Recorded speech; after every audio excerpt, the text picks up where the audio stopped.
ఒక 41 years old రైతు 2 రోజులుగా ఊపిరందక సాటర్డే మిడ్ నైట్ ఎమర్జెన్సీగా మన ప్రణయ్ కార్డియో కేర్కి వచ్చారు. సిచ్యువేషన్ చాలా క్రిటికల్ గా ఉంది. లంగ్స్ నిండా వాటర్ చేరుకుంది. బీపీ డేంజర్ లెవెల్ కి పడిపోయింది. ఇది నార్మల్ హార్ట్ అటాక్ కాదు. హార్ట్ కి మెయిన్ బ్లడ్ సప్లై ఆగిపోయింది. 95% బ్లాకేజ్. మెడికల్ టర్మ్స్ లో దీన్ని వీడో మేకర్ అంటారు. ఎందుకంటే ఇది అంత డేంజరస్. వెంటనే బైపాస్ సర్జరీ చేయాలి. కానీ ఫ్యామిలీ భయపడి అస్సలు ఒప్పుకోలేదు. సిటీలో ఉన్న పెద్ద పెద్ద హాస్పిటల్స్ కి తీసుకెళ్లేంత టైం కూడా లేదు. ప్రతి నిమిషం చాలా విలువైంది. మన ప్రణయ్ డాక్టర్ వాళ్ళు ఇచ్చిన హామీతో ధైర్యం చేసి వెంటనే డెసిషన్ తీసుకున్నారు. ఎన్నో మెడికల్ కాంప్లికేషన్స్ ఉన్నా వెనకడుగు వేయకుండా ఎమర్జెన్సీ యాంజియోప్లాస్టీ స్టార్ట్ చేసిరు. చాలా కేర్ఫుల్ గా స్టంట్ ప్లేస్ చేసిరు. Result just 2 hours. 2 గంటల్లో ఆయన వెంటిలేటర్ సపోర్ట్ లేకుండా ప్రశాంతంగా ఊపిరి పీల్చుకున్నారు. 2 రోజుల్లో నవ్వుతూ తన ఇంటికి తన ఫ్యామిలీ దగ్గరికి వెళ్ళిపోయారు. ఇలాంటి క్రిటికల్ కేసెస్ పెద్ద కార్పొరేట్ హాస్పిటల్స్ లోనే డీల్ చేయగలరని చాలా మంది అనుకుంటారు. కానీ రైట్ టైం కి రైట్ డెసిషన్ తీసుకుంటే మన దగ్గర కూడా ప్రాణాలు నిలబడతాయి. నమ్మకం ఉంచండి. టైంకి హాస్పిటల్కి రండి. మీ ప్రాణాలు కాపాడడం కోసం ప్రణయ్ కార్డియో కేర్ ఉంది. సో ఇంతసేపు ఈ కేసు గురించి విన్నారు కదా. ఇప్పుడు మనం డైరెక్ట్ 1-on-1 డిస్కషన్ పెడదాము with doctor Pranay sir. So hi sir. First చాలా మాట్లాడినాము. సో ఫార్మల్గా ఒకసారి హాయ్ చెప్తున్నా. అయితే మీకు ఫస్ట్ ఈ కేసు వచ్చినప్పుడు మీరు ఎట్లా రిసీవ్ చేసుకున్నారు? And being a 41 year old farmer, అసలు ఆయన ఏం సిమ్టమ్స్తో వచ్చింది మన హాస్పిటల్కి కానీ, సో దాని గురించి ఒకసారి ఇన్ డీటెయిల్గా చెప్తారా? సో యాక్చువల్గా ఆ రోజు ఈ పేషెంట్ నైట్, ఇప్పుడు ఫ్రైడే నైట్ అనుకుంటా వచ్చింది, mid night. So Friday mid night వచ్చినప్పుడు ఏమైందంటే వీఆర్ యాక్చువల్లీ అవుట్ సైడ్, అంటే ఇక్కడ నియర్ బై కాన్ఫరెన్స్ జరుగుతుందని బయటికి వెళ్ళాం. సో మేము ఇప్పుడు మా హాస్పిటల్లో 3 కార్డియాలజిస్ట్ ఉన్నాం. Round the clock available. అంటే ఎవ్రీడే నైట్ ఒకరం చూస్తాం ఖచ్చితంగా పేషెంట్ ఎంత నైట్ వచ్చినా కూడా. So we make it a duties అనమాట రోస్టర్లో. But luckily this patient had a chance of meeting all the 3 at the same time. ఎందుకంటే మేము 3 కలిసి నియర్ బై ఇక్కడ సింధులోనే conference, just small get together లాగా సిఎంఈ ఉంటే వెళ్ళేసి, it was my talk actually on some drug, కొత్త drug వచ్చింది మార్కెట్లో, టాక్ ఉండే. సో దాన్ని మాట్లాడి సడన్గా ఫోన్ వచ్చింది, సార్ ఇట్లా హాస్పిటల్ కేసు వచ్చింది అనగానే వీ రష్డ్ ఇమీడియట్లీ. అందరం ఒకటే కార్లో వెళ్ళాం కాబట్టి అందరం 3 వచ్చేసినాం. Car we parked at the side in the lobby. ఇమీడియట్గా రష్ వచ్చేసరికి పేషెంట్ వాజ్ ఫుల్ బ్రెత్లెస్నెస్, అంటే బాగా చెమటలు పట్టేసి మాట్లాడలేక, it was completely out of order లాగా ఉండే. అంటే ఇది సిమ్టమ్స్ అంటే మేము అప్పుడు ఇంకా ఈసీజీ కాలేదు. సో ఫస్ట్ ఆఫ్ ఆల్ ఏంటంటే పేషెంట్ మాట్లాడే స్థితిలో లేడు. వాళ్ళ అటెండర్స్ ఒక 10-15 మెంబర్స్ పాపం అందరు ఊరు నుంచి వచ్చారు. సో ఫ్రమ్ నాగనూల్ అని నాగర్ కర్నూల్ దగ్గర, అక్కడ నుంచి మన దగ్గరకు వచ్చిండు. సో చాలా అంటే delayed.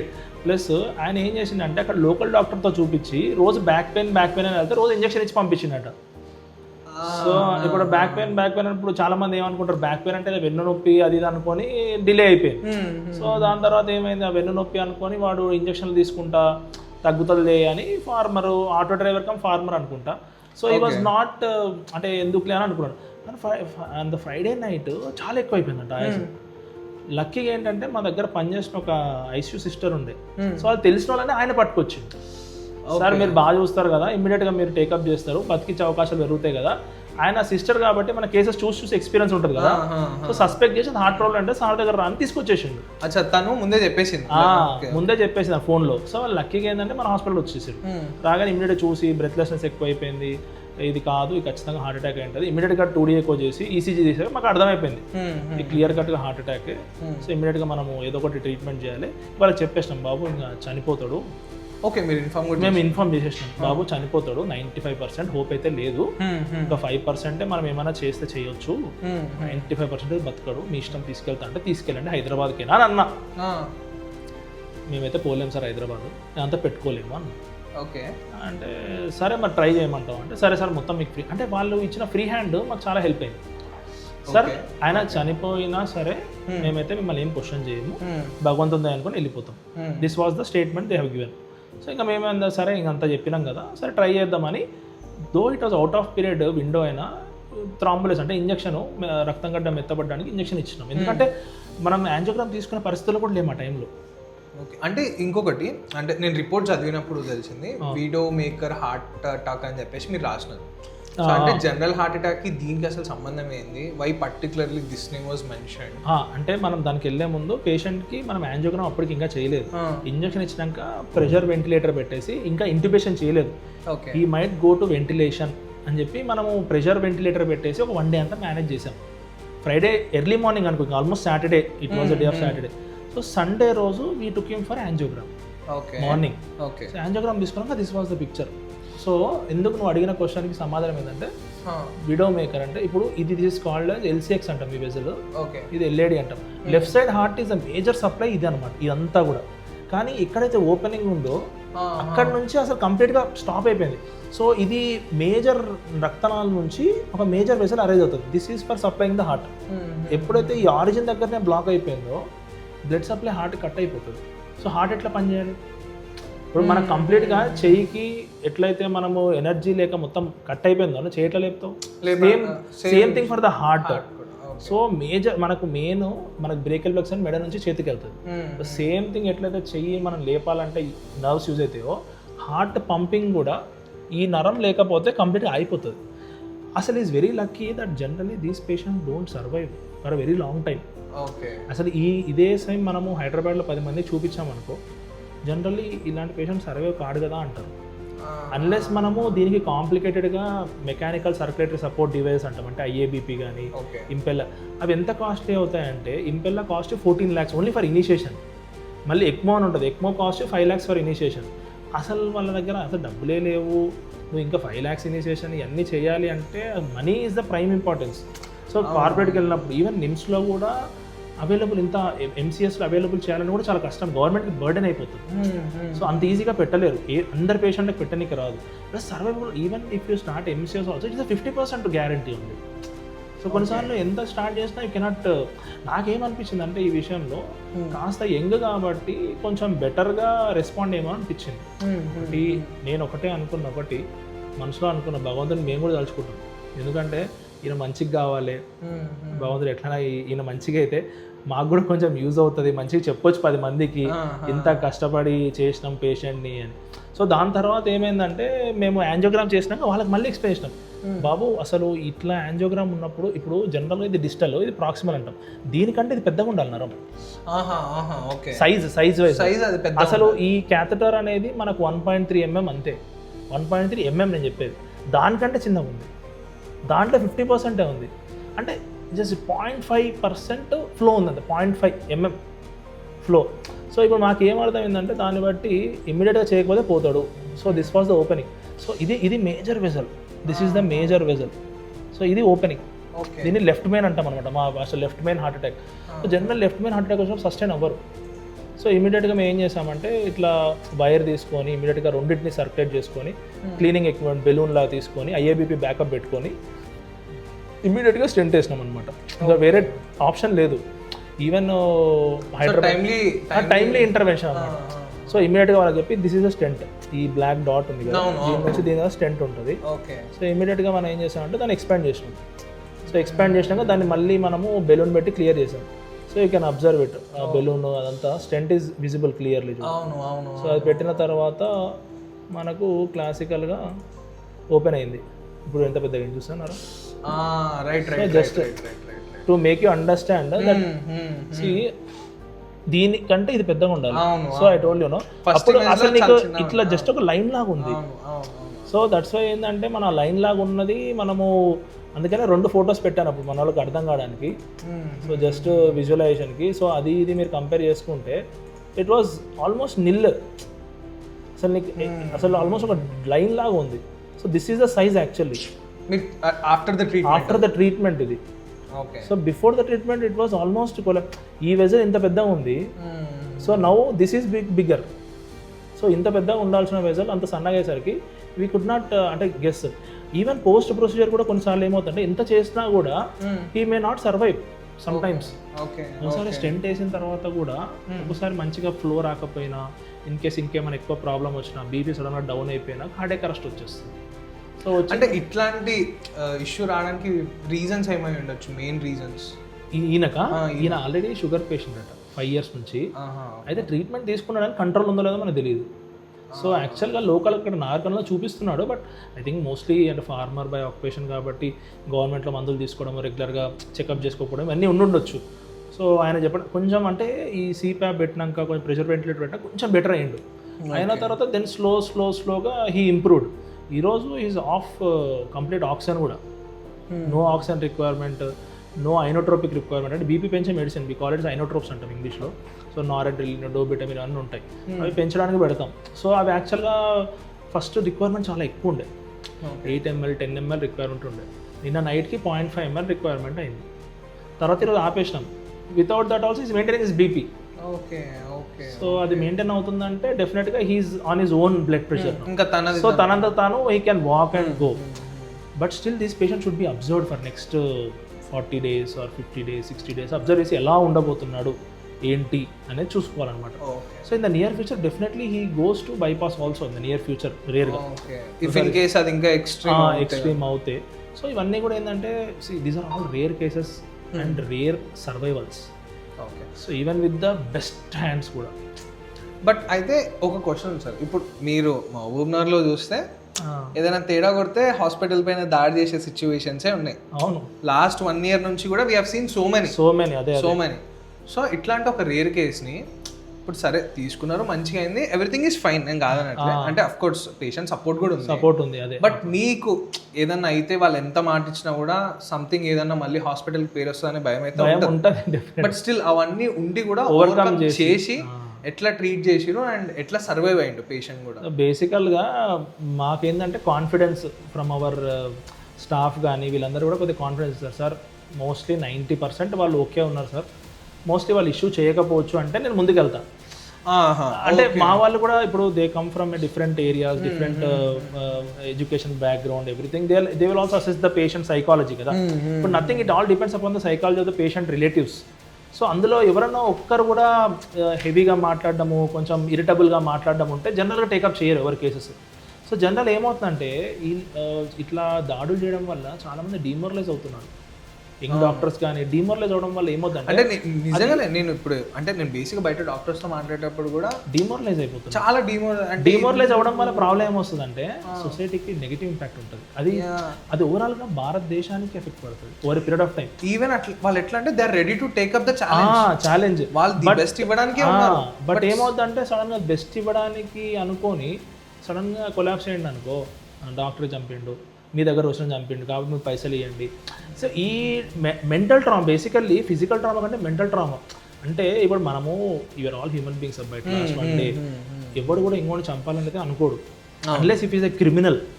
So we are not criminals కదా, we are all to save the people. We have took this profession for so long years. So studying for long 15 years to kill some person is not a this thing. ఈ ప్రొఫెషన్కి అది కాదు. So ఇది ఇచ్చింది దేనికంటే మనం ఒకరిని బతికించడానికి ఇచ్చిన ప్రొఫెషన్. సో నేను అందుకే చాలామంది చెప్తున్నారు, బతికేయడానికి చాలా ధైర్యం కావాలి, చంపడానికి 1 నిమిషం చాలు. సో చంపడం అనేది దట్ ఈస్ అసలు టోటలీ అనెథికల్. అసలు ఎవరు ఏం చేయలేదు, అట్లా చేయకూడదు. సో ఎవరైనా కానీ మనం అది చెయ్యాలి అంటే, బతికేయాలి అంటే ఎంత ఎఫర్ట్స్ ఉంటాయి. ఈ పేషెంట్ మనం ఎంత మాట్లాడుకున్నామంటే ఎంత ఎఫర్ట్స్ పెడితే తప్ప ఇంత మాట్లాడడం. సో టీమ్ అంతా ఎఫర్ట్స్. ఇప్పుడు ఈ పేషెంట్తో పాటు ఒక అనస్థీషియా డాక్టర్, ఒక అనస్థీషియా టెక్నీషియన్, ఒక కార్డియాలజిస్ట్ నాతో పాటు, మళ్ళీ నేను ఒక కార్డియాలజిస్ట్ని, మళ్ళీ ఒక స్క్రబ్ సిస్టర్, మళ్ళీ ఒక technician work cath lab technician, movement చేయడానికి టేబుల్, మళ్ళీ సర్క్యులేటింగ్ ఒక సిస్టర్, ఏమైనా ఎమర్జెన్సీ డ్రగ్ కావాలంటే ఇమీడియట్గా ఇవ్వడానికి, హ్యాండ్ చేయడానికి.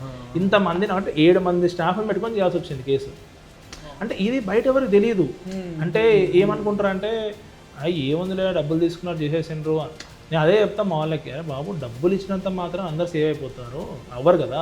ఇప్పుడు నేను కూడా డబ్బులు ఇస్తాను, నేను ఒక 50 లక్షలు ఇస్తాను, నాకు నువ్వు సంవత్సరం గ్యారంటీ ఇస్తావా? ఇవ్వలేం కదా. నేను ఇష్టం ఉన్నట్టు వెళ్తా, హైదరాబాద్కి ఇష్టమైన కార్లు వెళ్తే ఎట్లుంటే అట్లా వాడతాను, ఇస్తావా? ఇవ్వలేం కదా. ఎవరికి ఇవ్వడం గ్యారంటీ ఇవ్వలేం. బట్ ఆ టైంలో మనం ఎంతవరకు సర్వైవ్ చేయగలము పేషెంట్ అనే ఒక ఆలోచన తప్ప. And we did it on Sunday. It is not an working day also. ఇప్పుడు ఫ్రాంక్గా తీసుకుంటే ఇఫ్ ఐ సాఫ్ట్వేర్ ఇంజనీర్ అనుకో, సాటర్డే సండే ఎక్కడ ఉంటాము, ఇంట్లో ఉంటాము, రిలాక్స్ అవుతుంటాం, ఏదో చిల్ అవుతూ ఉంటారు, టీవీ చూస్తూ ఉంటారు. But we took up as a challenge and did it even on Sunday. So it is our personal టైంని కూడా we have made it in to the patients time. అంటే వాళ్ళ హ్యాపీనెస్ కోసం we sacrifice our own time, family time అన్ని kill చేస్తే we have saved him. So అది మనం ఒకసారి చూసుకోవాలి. అంటే చాలామంది మనకు తెలియదు అనమాట. అంటే చాలామంది ఎట్లా ఉంటారు అంటే డబ్బులు తీసుకున్నారు కాబట్టి సేవ్ చేశారు. బేసిక్గా అది ఒక మిత్ సార్. అది అంటే అది ఆబ్వియస్లీ వింటూనే ఉంటాం ప్రతిసారి. డబ్బులు ఇస్తే బతికిచ్చేస్తారు ఎవరన్నా అంటే. ఇప్పుడు గవర్నమెంట్ హాస్పిటల్ కూడా చాలామంది బతుకుతూ ఉంటారు. అది మరి డబ్బులు కట్టరు కదా, మరి చాలా మంది కూడా చనిపోతుంటారు, అంటే డబ్బులు కట్టలేదని చంపేసిండ్రా? కాదు కదా. So all negativity. అంటే యంగ్స్టర్స్ని మనం ఇప్పుడు మనం ఈ స్టేజ్కి వచ్చినాం అబ్బా, రేపు ఇంకో 10 ఏళ్ళు అవుతుంది, మనం సర్వే అయిపోతాం. రేపు కొత్తగా వచ్చే జనరేషన్కి నువ్వు భయపెడుతూ ఉంటే సమాజంలో కొత్త డాక్టర్స్ ఎట్లా వాళ్ళు అవుతారు? ఇప్పుడు మనం స్వార్థంగా ఆలోచించకూడదు. నేను అనేది, నా పాయింట్ ఏంటంటే మనం స్వార్థంగా ఉండకూడదు. ఇప్పుడు నా అంతకు నేను డెవలప్ అయిపోయినా, నేను సంపాదించుకున్నా, నేను నా బిల్డింగ్ కట్టుకున్నా, నాది అయిపోయింది భయ్, కొత్తోడు వస్తే నాకు సంబంధం లేదు. అరే భయ్, రేపు నువ్వే ఓల్డ్ అయినప్పుడు ఆ యంగ్ డాక్టర్ దగ్గరికే పోతావు, పోవాలి కూడా. అవును అవును అవును. మా ప్రొఫెసర్ ఒక మాట చెప్పేటోడు, నేను నిన్ను సరిగ్గా ట్రైన్ చేయకపోతే రేపు ముసలాడైనాక నేను నీ దగ్గర వచ్చి ట్రీట్మెంట్ తీసుకుంటాను, నన్ను అప్పుడు ఏం ట్రీట్ చేస్తావు అంటుండే. ట్రూ కదా. ఇప్పుడు ఇట్స్ నాట్ ఏదో మెకానికల్ ఫీల్డ్ కాదు ఇది, ఇట్స్ ఏ హ్యుమానిటీ ఫీల్డ్. ఇందులో ఎట్లుంటుంది అంటే, నేను సరిగ్గా నేర్పించలేదు అనుకో ఇంకోడికి, వాడికి అది రాదు, స్కిల్ రాదు. రానప్పుడు రేపు ఎమర్జెన్సీలో వచ్చినప్పుడు నేను ఎట్లా బతికిస్తా? వేరే చేసి చంపేస్తావు. సో ఇది ఎట్లుంటుందంటే, మనం ట్రైనింగ్ ప్రాపర్గా తీసుకొని ఇంత చేసుకొని బయటికి వస్తాం తప్ప ఏదో పేషెంట్ ఏదో చెయ్యాలని ఎవడు రాడు. సో ఇది ఓన్లీ ఏంటంటే, బయట సమాజంలో ఏదో ధర్నా చేసి ఏదో చేస్తే పైసలు వస్తాయి అంటే, పైసలు ఇస్తే అమ్ముడు పోయినట్టు అని శవాన్ని అమ్ముకొని తింటున్నామా? కాదు కదా. అది టోటల్లీ రాంగ్. అది డిమారలైజ్ అవుతుంది. అంటే ఇప్పుడు రేపు వచ్చే యంగ్స్టర్స్ కూడా చాలామంది మాకు అడుగుతారు కదా, సార్ ఈ బ్రాంచ్ తీసుకోవాలన్నా ఎట్లుంటుంది, రేపు బయట గొడవలు కదా సార్, తీసుకోవాలా వద్దా? చాలామంది యంగ్ డాక్టర్స్ వస్తుంటారు నా ఓపీస్కి, వాళ్ళు వస్తుంటారు, తీసుకోమంటారు సార్ ఈ బ్రాంచ్ చాలా రిస్కీ కదా, చేస్తే ఎట్లుంటుంది, బయట అంతా జనాలు ఎట్లున్నారు, అసలు ఇట్లా అయిపోతుంది, తీసుకోకపోతే బెటరా, తీసుకుంటే బెటరా, లేదంటే నాన్ క్లినికల్కి వెళ్ళిపోదామా, ఏదో చిన్న చిన్న టెస్టులు చేసుకొని బతికేద్దాం, ఇట్లా. అంటే అట్లా అవుతున్నప్పుడు నీకు మంచిగా సర్వ్ చేసే డాక్టర్స్ ఎవరు వస్తారు?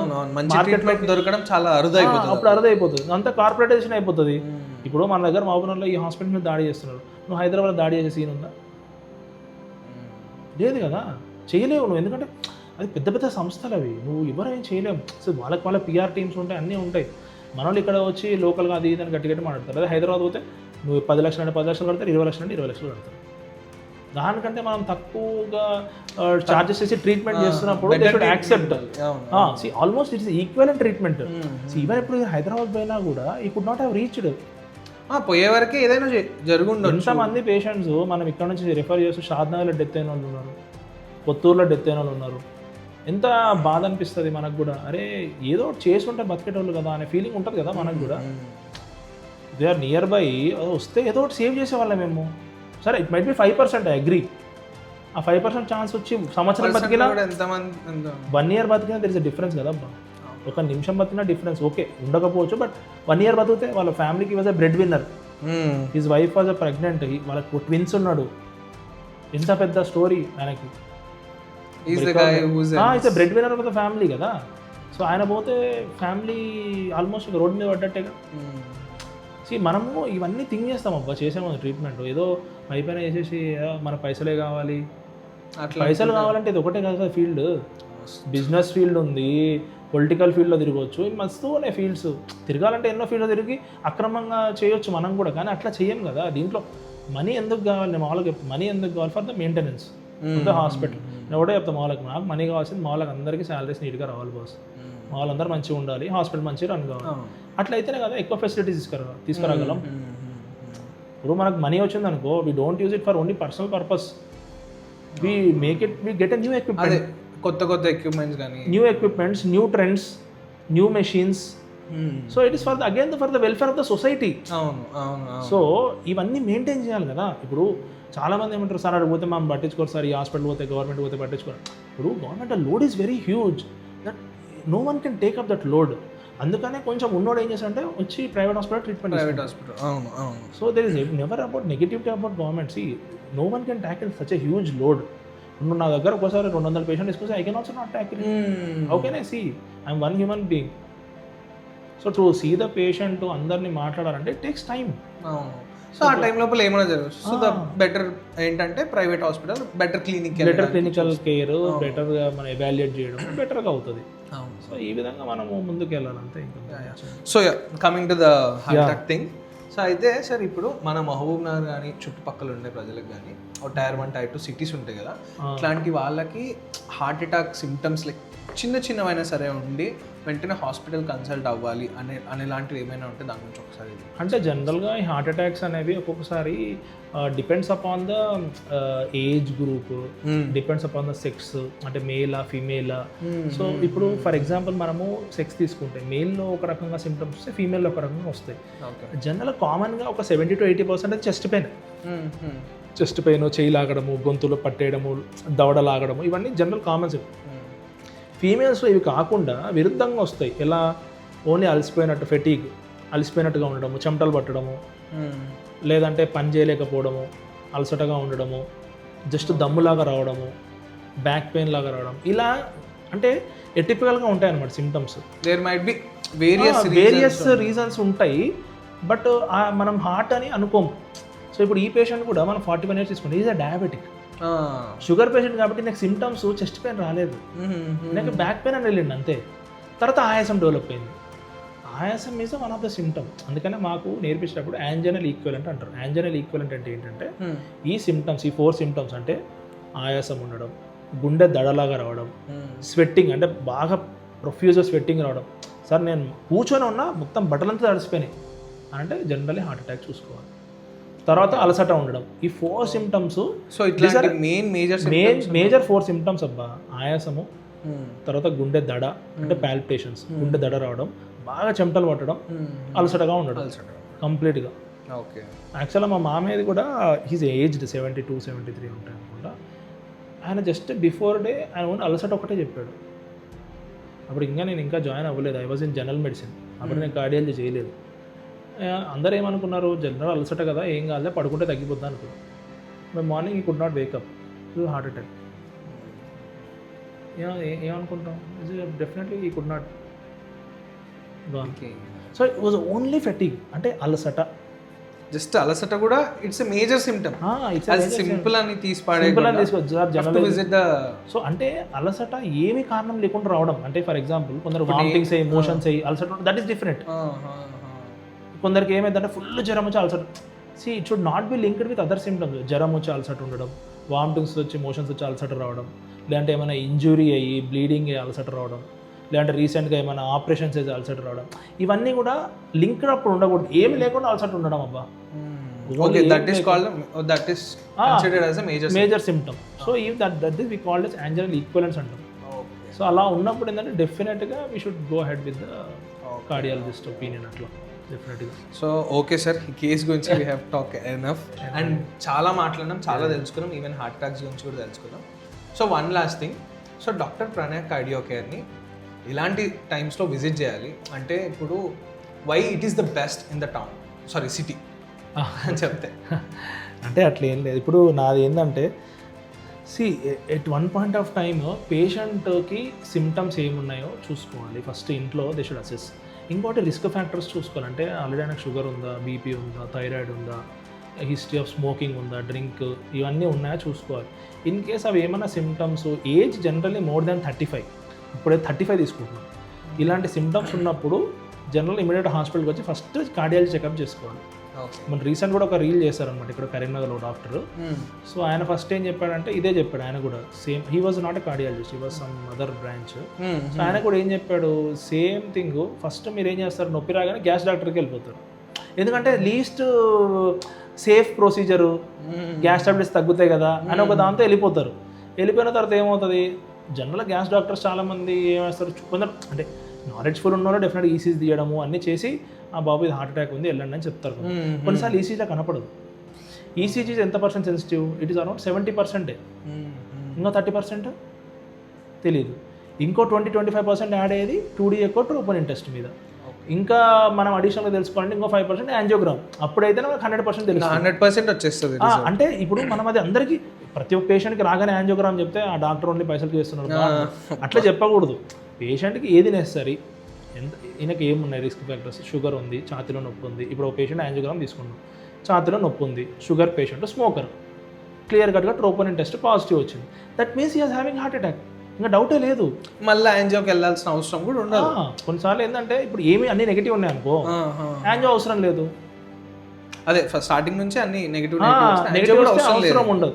ఇన్ కేస్ అన్ని పాజిటివ్ వచ్చినాయి సిగ్నల్స్, యాంజియో పోవాల్సిందే కదా, యాంజియోలో ఇంకా లైక్ ఫుల్ ఫ్లెడ్జ్డ్గా ఉందా లేదా అనేది క్లారిటీ ఉందా లేదా తెలుస్తుంది. దాన్ని బట్టి మనం ఫర్దర్గా స్టెంట్ వేయాలా, బైపాస్కి వెళ్ళాలా, ఇంకేమన్నా అదర్ మొడాలిటీస్ ఆఫ్ ట్రీట్మెంట్ చేయాలా అనేది మనకు ఒక ఐడియా వస్తుంది.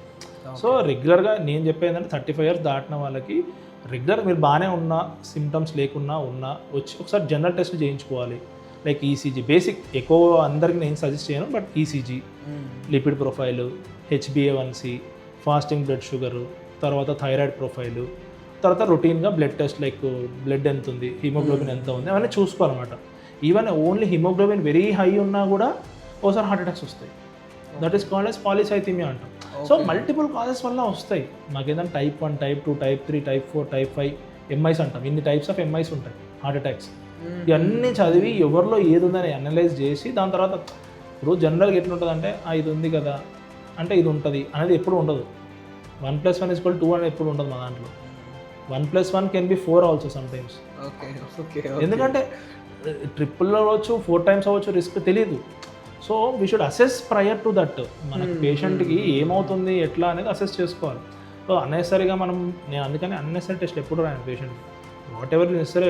ఇంకోటి బయట టెస్ట్ ఏమైనా తీసుకొచ్చిన ఫస్ట్ చూస్తా రిలయబిలిటీ ఆఫ్ టెస్ట్ ఏంటి. ఎందుకంటే మళ్ళీ వాళ్ళకి నేను ఇది కూడా ఆలోచిస్తాను, ఫైనాన్షియల్ బర్డెన్ కాకూడదు. రీసెంట్గా చేసిన టెస్ట్ రిపోర్ట్స్ ఎప్పుడో 2020లో చేసి చూడండి డాక్టర్ గారు అంటే కాదు. దానికి దీనికి 5-6 years డిఫరెన్స్ ఉంటుంది. కొంత 2020 రిపోర్ట్స్ కూడా చూపిస్తారు, అప్పుడు బాగానే ఉంది సార్ అంటే. మనం పుట్టినప్పుడు కూడా బాగానే ఉంటాము, కానీ ఇప్పుడు పుట్టినప్పుడు టెస్ట్ తీసుకొస్తే ఎట్లా ఉంటుంది, అలా ఉంటుంది. So every 6 months you should at least get some these test to be done. So అప్పుడు మనం దాన్ని బట్టి మనం అనలైజ్ చేసి ఏం చేయొచ్చు ఏంటి అనేది ఫర్దర్గా we can decide. Okay so that's it. Thank you so much, sir. Thank you so much and congratulations on this. Thank you.